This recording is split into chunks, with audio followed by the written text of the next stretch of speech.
పెద్దపల్లి జిల్లా కేంద్రంలోని గాయత్రి విద్యానికేతన్లో ఈరోజు శ్రీకృష్ణ జన్మాష్టమి వేడుకలు వైభవంగా నిర్వహించారు. ఈ సందర్భంగా పాఠశాల విద్యార్థులు చిన్ని కృష్ణుడు గోపికల వేషధారణలో అందంగా ముస్తాబై అందరినీ అలరించారు. అనంతరం శ్రీకృష్ణుని భక్తి గీతాలపై పలువురు చిన్నారులు చేసిన నృత్యాలు అందరినీ ఆకట్టుకున్నాయి.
Of 9th standard. Today we all have gathered here to celebrate Krishnashtami.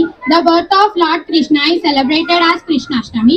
Krishnashtami indicates a great time to remember Krishna's love for humanity and to spread his message of peace and love. Krishnashtami represents the triumph of good over evil and the restoration of Dharma. Lord Krishna is the god of compassion, love and protection. Janmashtami assumes a great significance to remember the Lord Krishna's naughty things.